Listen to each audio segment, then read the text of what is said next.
आसियाना बगावत का जलता रहा,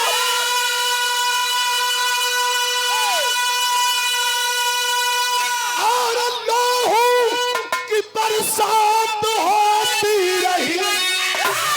अरे जन्मभूमि विफूरा चल भरे, उन शहीदों की माला पिरोती रही।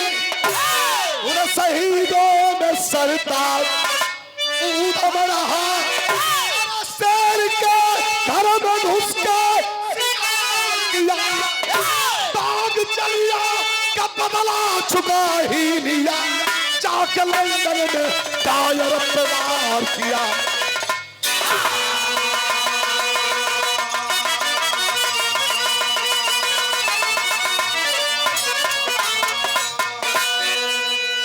ये भैया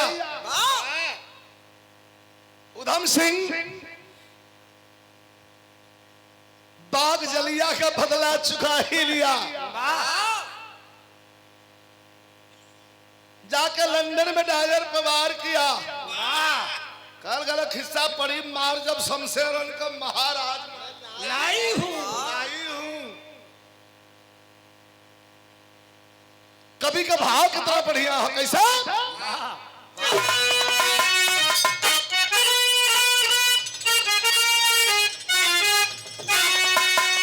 ये भी रहा है कि बागी, अरे बागी तेरे लहू में, अरे बागी तेरे लहू में क्रांति की आवाज़।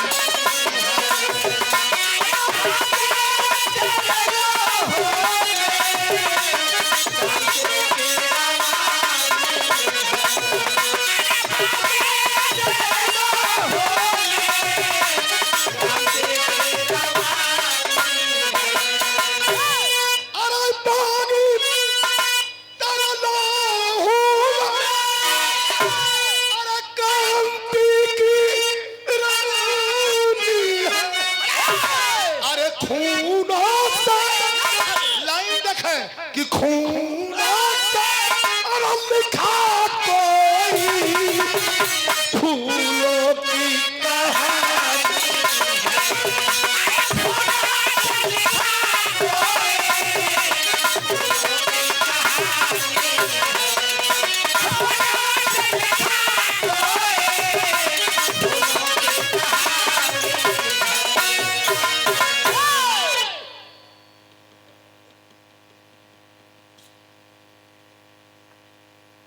अब बिरहा कहा जाई, अब बिरहा कैसे बची दिखौला लो ठीक किया।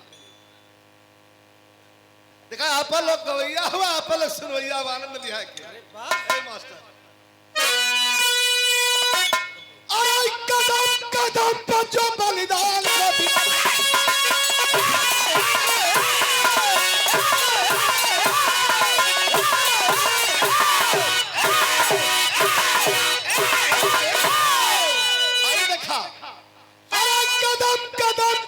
बलिदान को दिखाता है, वतन उसी का जो वतन के काम आता है। और के लड़े वालन से देश आजाद भयल, कैसे देश आजाद भयल? और के लड़े वालन से देश आजाद भयल, रण छोड़ के भागे वालन से देश आजाद ना भयल। यही लिए कहना है लड़वैया अड़े वाला वो समय रहलन, अरण छोड़ के भागा वाला वो समय भी रहलन, ये समय भी हम कहना हो। कदम कदम पर जो बलिदान को दिखाता है, वतन उसी का जो वतन के काम आता है। सन 1919 में बैसाखी मेला था, बाग जलियान में भाई हुआ था मेला था, निहत्थे लोगों पे टायर गोली चलवाया था, खून से अमृतसर के धरती को नहलाया था, खून से से अमृतसर के धरती को नहलाया। 7 वर्ष का वो उधम सिंह दुलारा था, बाग में गोली खाते बाप को निहारा। खून खाया कसम पीठना दिखाऊं, खून खाया कसम पीठना दिखाऊं, बाप का बदला जब न पाया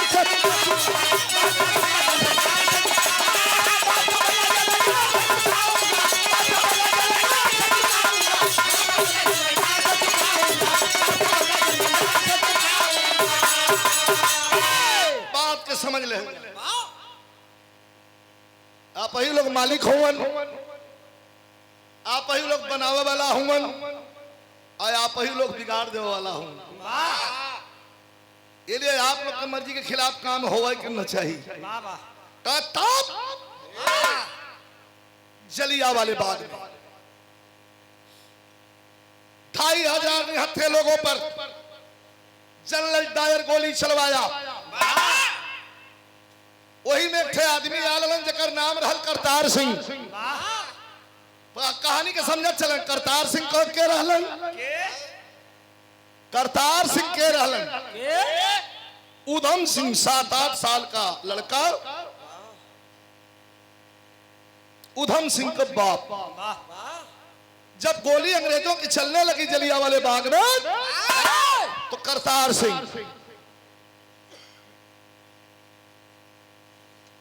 धोतिया पहिर के आके बैठ गल होता है के समझ ला नहीं।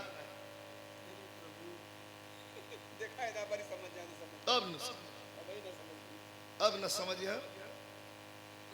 उनके दिमाग में कई बात है कि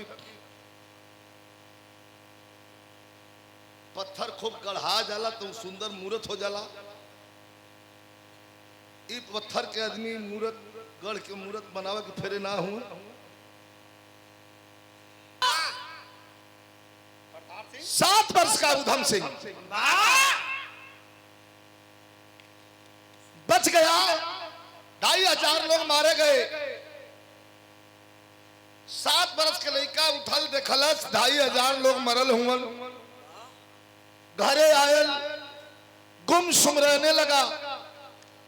इंटरमीडिएट की परीक्षा पास किया और एक दिन ट्रेन में जाकर अमृतसर स्टेशन पर ट्रेन में बैठ गया। और ट्रेन में बैठल तो आयल कहा मास्टर, सुतिया मत सरदार, कहा आयल?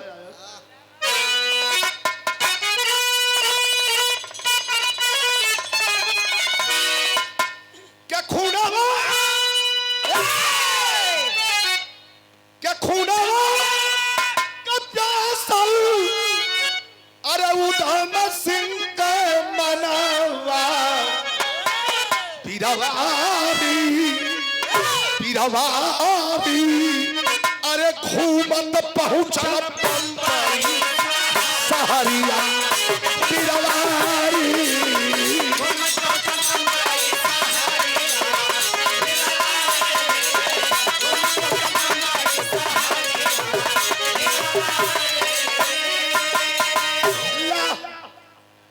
जाए के है लंदन, आ गए बंबई। बंबई कहाँ आइलन? समुंदर के किनारे बैठ के वही समुंदर के पानी में रोरी फेंकत हूँ और सोचत हूँ कि कैसे लंदन जाई। सुनीला कि जनरल डायर लंदन चल गल हो। तो समुंदर के पनिया में का देखलन कि धन पतराल से करे खाया का कुमारी। अरे सगरे में अरे गोरी नहीं देखा लो उधम सिंह फेरी क्या नया पीरवारी। अरे सगरे में मारे की लकड़िया। धनपतराव सेठ की बिटिया समुंदर के पानी में हिचकोले खा रही थी। उधम सिंह बहरे किनारे बैठ के देखा था और कलम के अरे यार ये बड़ी मन बढ़ू लड़की बा। कोई पनिया में भीतरा समुद्र के पनिया में बोर्ड लेके नाचत है, कोई मने करे वाला नहीं बा का। लेकिन उस्ताद वाली लाइन लग गई हमारा गुरुजी वाली, समुद्र का पानी, पानी में नैया, नैया में लड़की और लड़की पर जवानी। कैसे हो?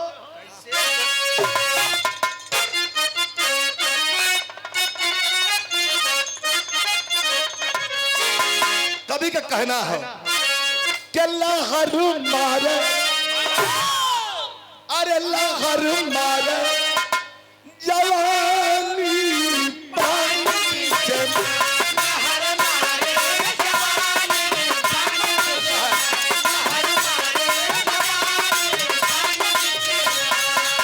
ओ लहर मारे जवानी पानी पीछे, पानी पीछे, अरे हाँ पानी पीछे। क्या हुआ मौसम तूफानी, पानी पीछे।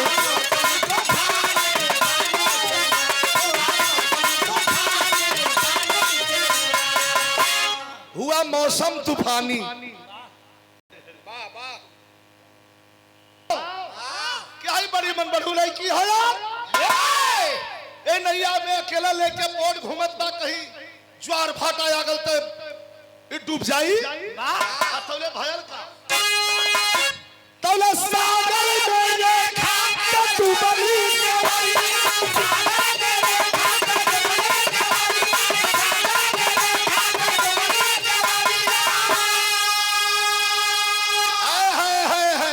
अरे बागी उधम सिंह पारली नजरी,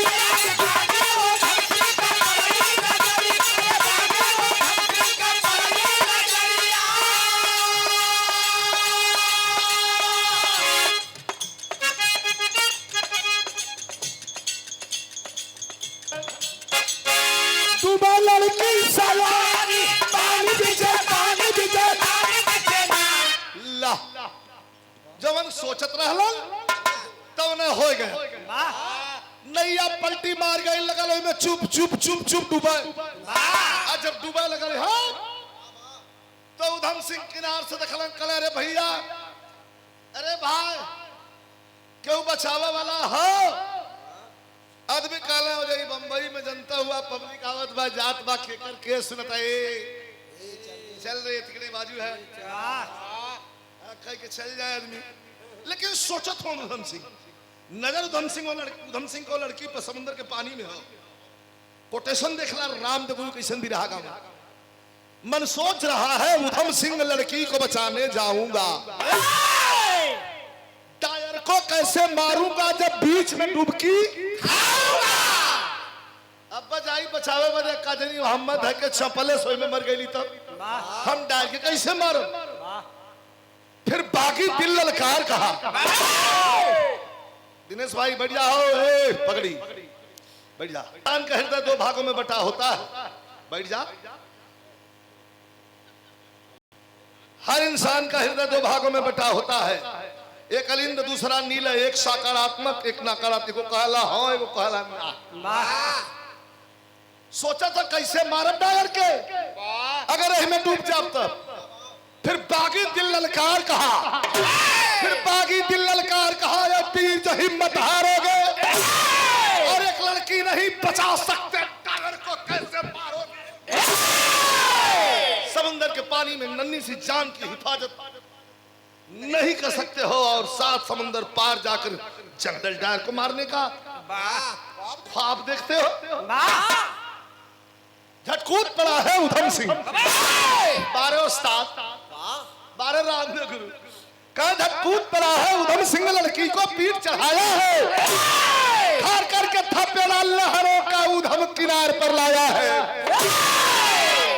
भैया ये झोटा धरा गया, खींचत खींचत किनारे लिए लन, पानी बड़ा जोर मांगला, कलेजा सूख गए।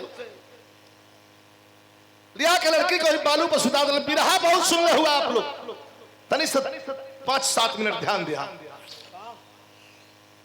वही बालू पर लड़की के सुता दिल, पानी में पी के फूल गई लहल, तो जनाल की जेबे नहीं करी। अब गश्ती आ गई, लड़की गिरल है, अब वही के बगल में उधम सिंह भी गिर पड़लन। तो कभी भाव लिखत हूं, दोनों का भाव।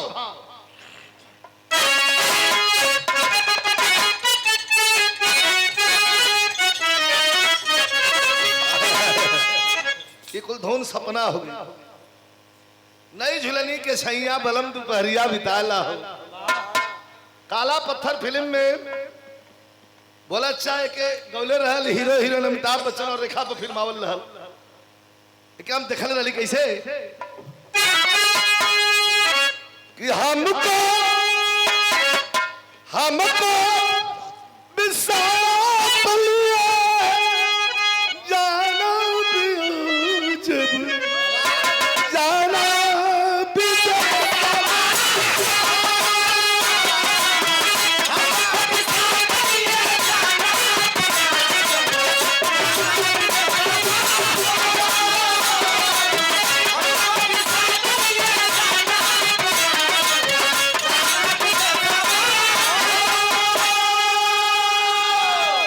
सुतावल है। दिनेश भैया मत हाथ उठलावा, अब सवेर के टाइम है। हाँ जी उधम सिंह गिरल हम लड़की गिरल है, लेकिन कभी का कहत हूँ कि अरे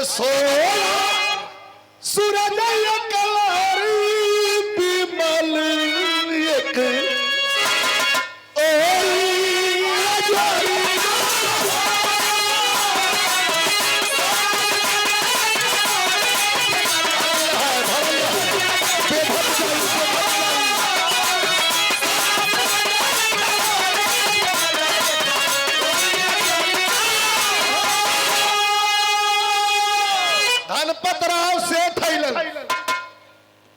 उनके उठा के गाड़ी में रख लेलन। बतिया बताओ भुला गल है। 3 फैक्ट्री के मालिक बड़ी अमीर बाप का बेटी रहल, एक लौती बिटिया रहल। तो कहना हो कैसे कि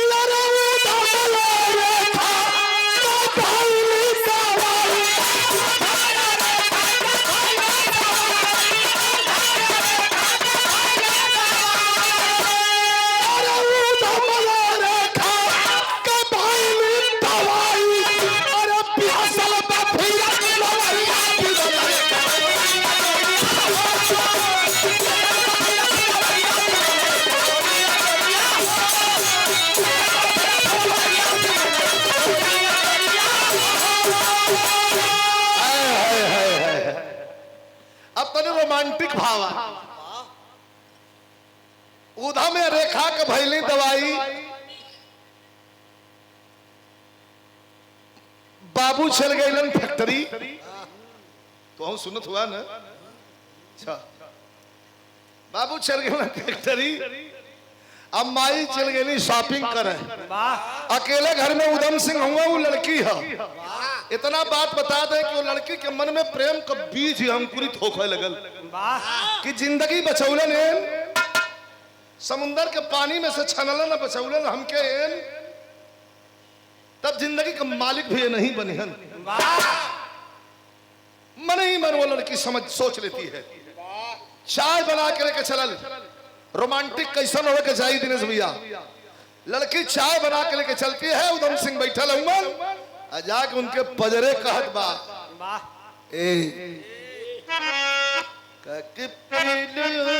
पागल। उधम सिंह भड़क गए, लड़किया कहल बाबुओ ना हुआ माइयो नहीं हो, तो से हम प्रेम करी ला। उधम सिंह हंसल लगल, अच्छा अच्छा। लेकिन लड़की कहत बा कि पीले अरे पागल, पीले अरे पागल सुराही भरा जाम है।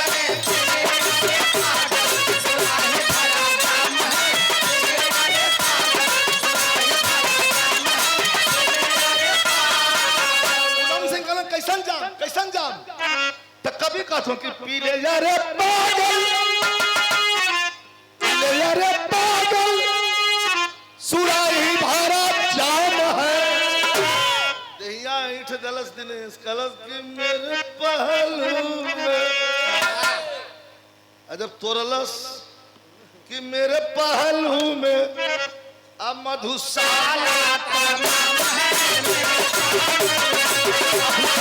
शराब हो शराब हो।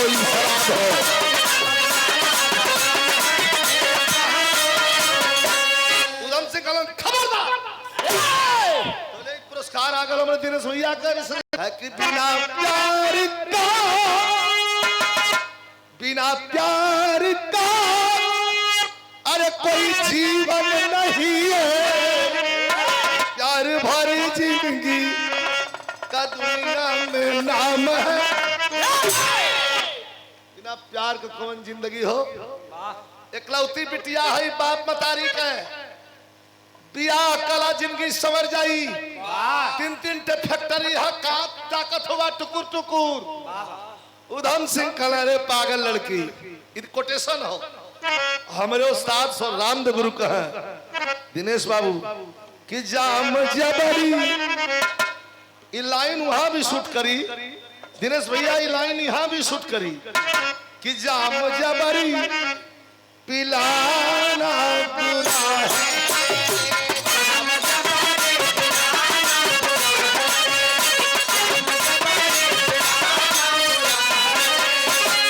हमारे महेंद्र हुआ कहे कि जाम जबरी पिलाना बुरा है। अरे पिलाना बुरा है।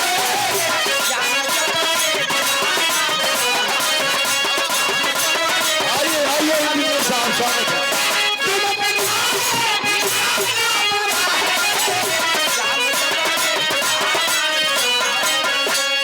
ये लाइन क्या कह रही है हो? क्या पिला रही हो?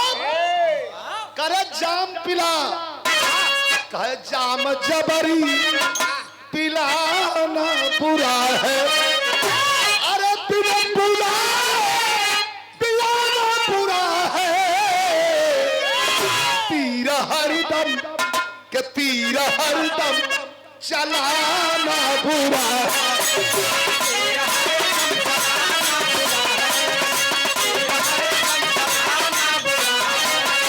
चूक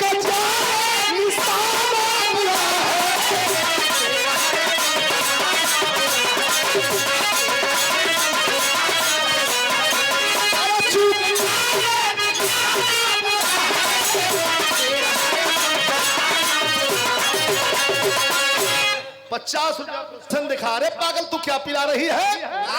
जाम दाम जाम जवानी का जाम।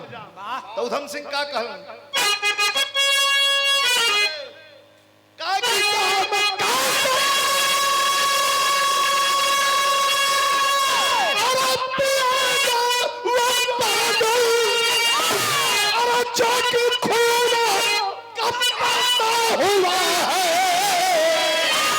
जलते दिल को जला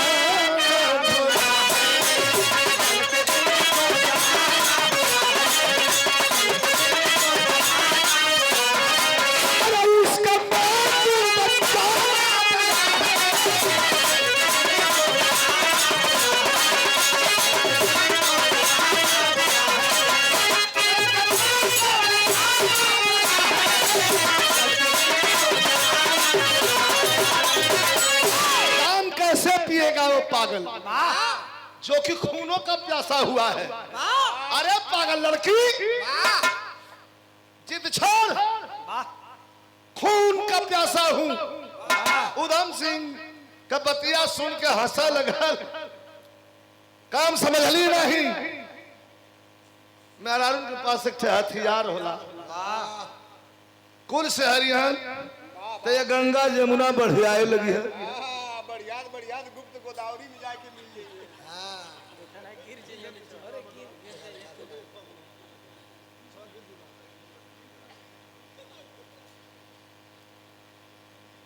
लड़की का की बस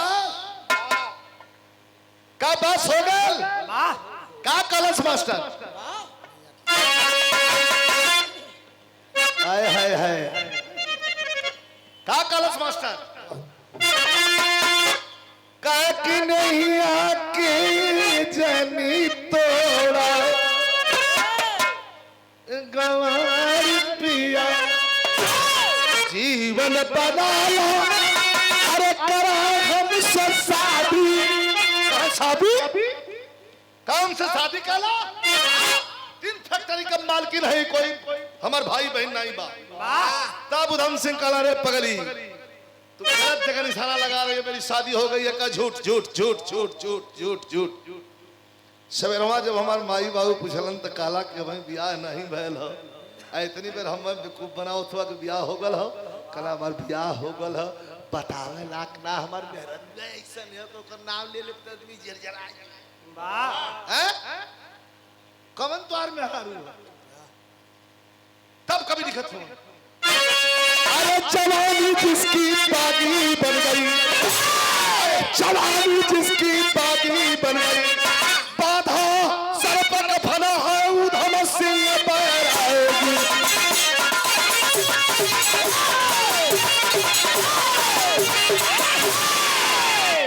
मेरी शादी हो गई है पागल का कैसे तुम्हारी शादी भाई लियो हम तो नहीं जानी अपने दुल्हन का नाम बताओ तब बतावत हूँ अरे टपट के बोलो अरे टपट के बोलो उधम सिंह पैरा की सुंदर फांसी से होई गई है हमारी शादी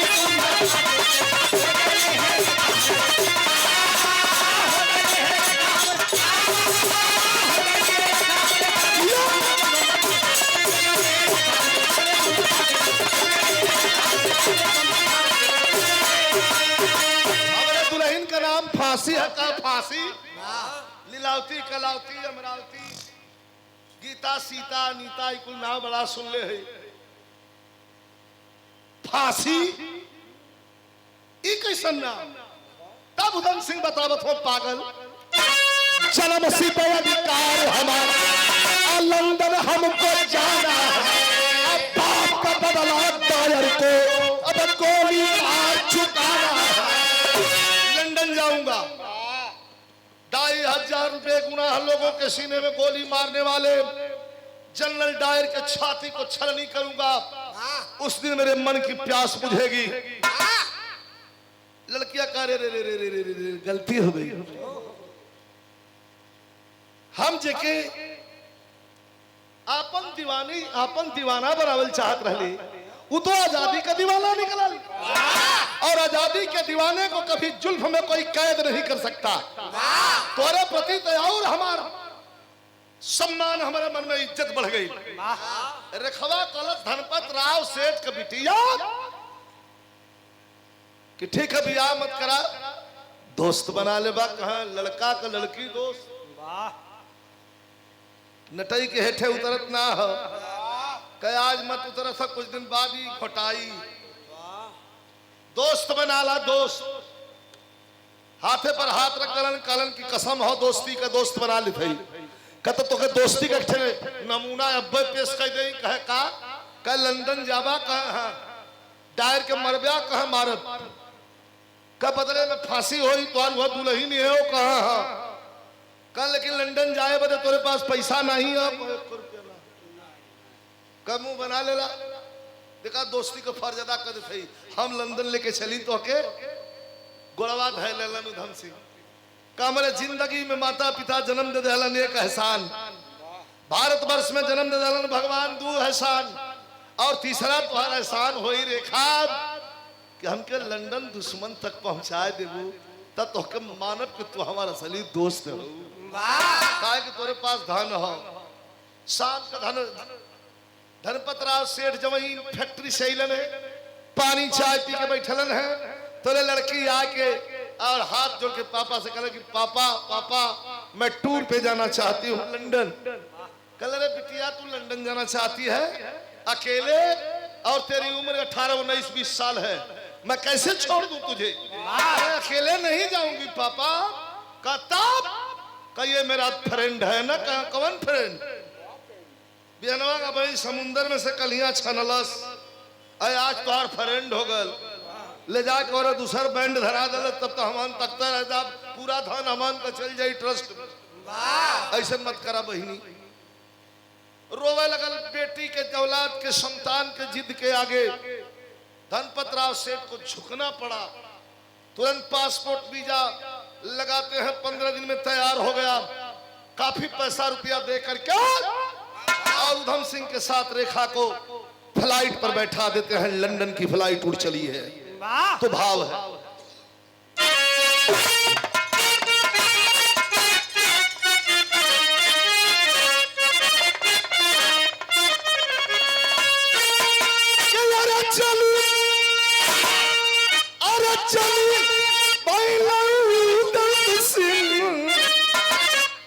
जोड़ के सनैया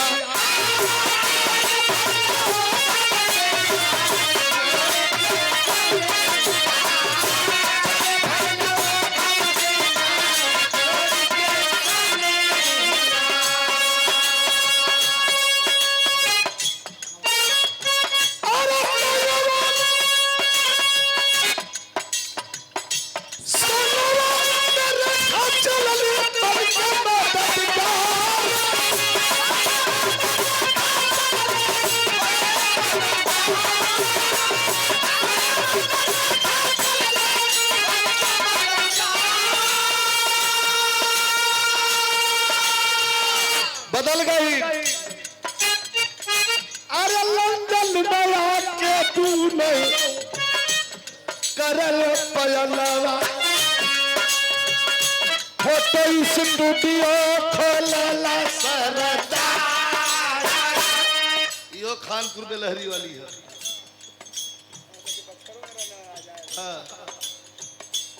फोटो स्टूडियो खोलला सरदार। एक दिन पड़ल अखबार पर नजर आया, एक दिन अखबार पर नजर गई। मीटिंग में आएगा दायर मिलल समाचार।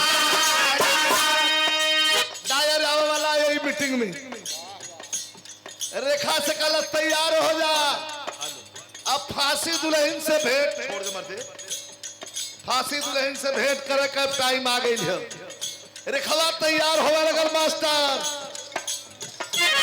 अंगन सिंगरवा सजावल बबुनी आया, पगड़ी में रिवाई पर खोसला सरदार। मंचवा पर दायर आके बोलल बचनिया, 2,500 लोगवन के अइली हम। मैं वही जनरल डायर खड़ा हूं, मैं वही जनरल डायर खड़ा हूं। जलियांवाला बाग में हिंदुस्तान में 2,500 बेगुनाह लोगों के सीने में कुत्तों की तरह गोलियां मार करके हमें उन्हें मौत की नींद सुला दिया था। मैं वही जनरल डायर हूं। उधम सिंह पंजाबी पट्टा निकलस पगड़ी में से रिवाल्वर टाइगर चढ़ा दिया। रेखवा करो अब का ताकत हुआ, मार दो उठा पंजाबी उठा, आवाज लगा लो इनकलाब इनकलाब इनकलाब। 3 गोली मरला से उठान गई। अंग्रेजों की पगली सीटी बज गई। दौड़ पड़े अंग्रेज पकड़ने के लिए। अंग्रेज दौड़ पड़े असलहा तान करके, मारना चाहते हैं। उधम सिंह हाथ उठा दिया, कहा सरेंडर करता हूं। सरेंडर कर दिया। आए है लाया गया, पूछा गया, साफ साफ बताया। कहा मैं स्वीकार करता हूं मैंने मारा है। तो फिर टॉर्चर करने की क्या बात है भाई। मुकदमा चलाया गया। जज बैठे, पहला प्रश्न जज किया कि अरे भाई तुम्हारा कोई वकील है। पट्टा पंजाबी कहा कि अगर ब्रिटिश गवर्नमेंट को लंदन की गवर्नमेंट को एतराज ना हो तो पट्टा पंजाबी अपनी वकालत खुद करेगा। इजाजत है। वकील ने अपना दलील देना शुरू किया। माय लॉर्ड, इसने हमारे देश के सबसे बड़े ऑफिसर के सीने में गोली मारा, क्यों मारा? क्यों का जवाब उठ करके पट्टा पंजाबी ने दिया कि योर ऑनर, पूछ लिया जाए। ये क्यों का जवाब तो मैं क्यों से पूछना चाहता हूं। 2500 बेगुनाह लोगों को मार करके और उसी में मेरे पिता की हत्या करके 2500 लोगों को क्यों मारा ये जनरल डायर? उसी का बदला मैंने लिया है। कहा जानते हो इसके बदले में तुम्हें फांसी होगी। कहा वो तो मैंने पहले से मुकर्रर कर लिया है, तय कर लिया है, और फांसी हमारी दुल्हन है, इंतजार कर रहा हूं। क्रोध में आकर के तनी ध्यान दाई डायलॉग्स देखा। कलम तोड़ के जज कहा कि कल 12:20 पर फांसी पर चढ़ा दो। खखा के पट्टा पंजाबी जोर से हंसा, कहा कि अरे जज साहब, कल क्यों, आज क्यों नहीं? कल क्यों, आज क्यों नहीं? बड़ा मन है कि जरा फांसी पे चढ़ूं, कल तक इंतजार करना पड़ेगा। सर मुझे अच्छा नहीं लगता। अंग्रेजों के पांव के नीचे से जमीन खिसक गई कि इतना जोश, इतना जज्बा हिंदुस्तानियों में है। ओ माय गॉड, इस धरती पर कोई इस देश को गुलाम नहीं बना सकता। ऐसे ऐसे बहादुर भारत में तब कभी लिखल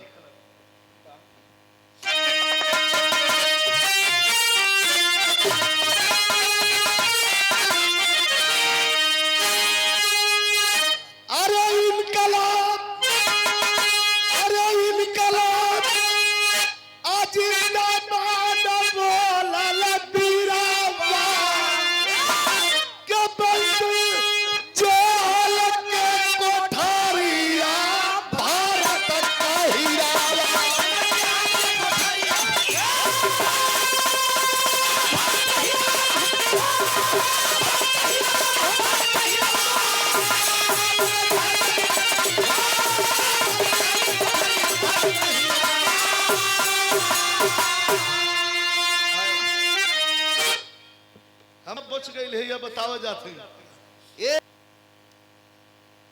जेलर पहुंचा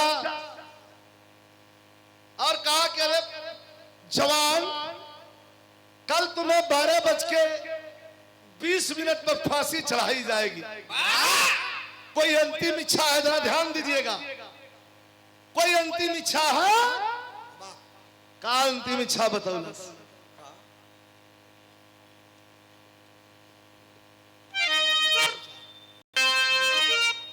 जेलर पूछा, उधम से अंतिम इच्छा कहो दीवाना। अंतिम इच्छा कहो। कहा कि मेरे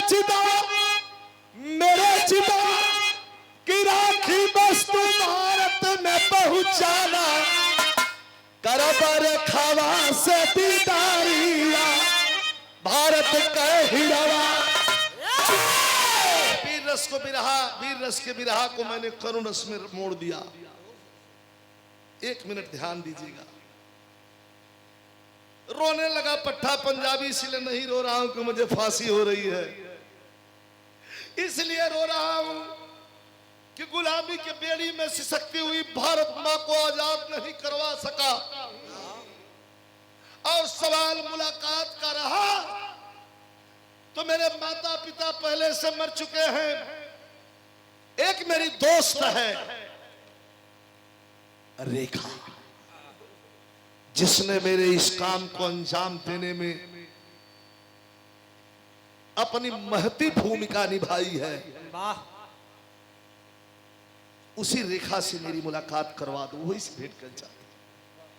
तुरंत जेलर पहुंचा। कहा कल 8:30 मतलब 8:30 बजे तू आके मिल लेना। 12:20 पर फांसी चढ़ जाएगा तुम्हारा दोस्त।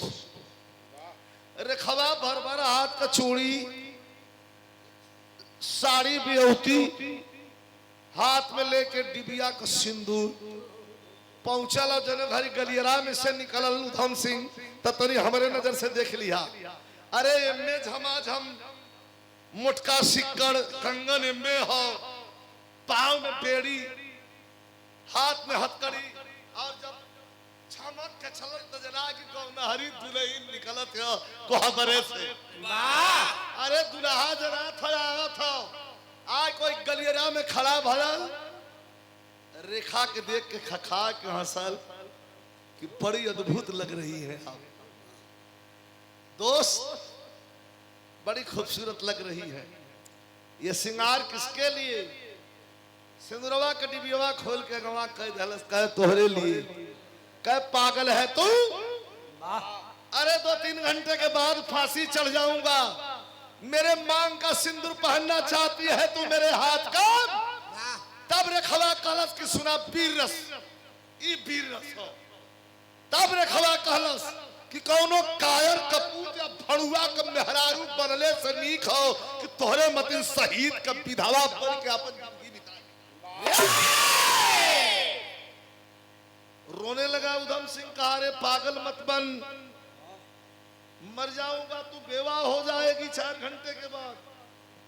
का मंजूर हो। उठा करके मांग में सिंदूर भर दिया और रेखा के हाथ को पकड़ करके खूब रोया उधम सिंह, और रोते हुए कहा कि तेरे जैसा दोस्त इस जन्म में तू तो दोस्त रही है, लेकिन फिर ऊपर वाला पूछेगा कि देशभक्ति करके आया है, मांग ले जो मांगना है मांग ले।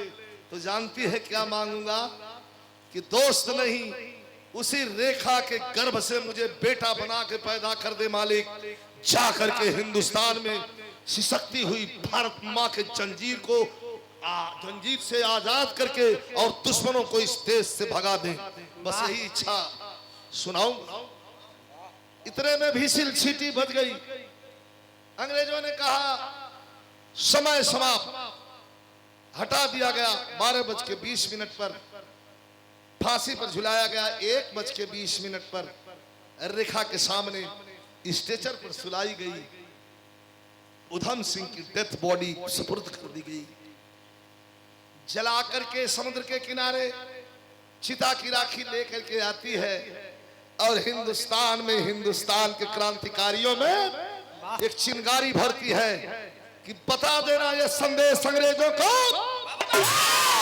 बता देना एक संदेश अंग्रेजों को, ये हिंदुस्तान का पट्टा है जो दुश्मन के घर में घुस के और अपने जलियांवाले बाग के खून का बदला लेकर के और सुपुर्दे खाक हो गया। आखिरी भाव। गुरु बिहारी, गुरु गणेश, गुरु रामलाल की लीला, रामदेव चंद्रिका कवि का जोड़ को जवानी जिसकी बागी बन गई, रामदेव सीधा लाल है देशभक्त फौला।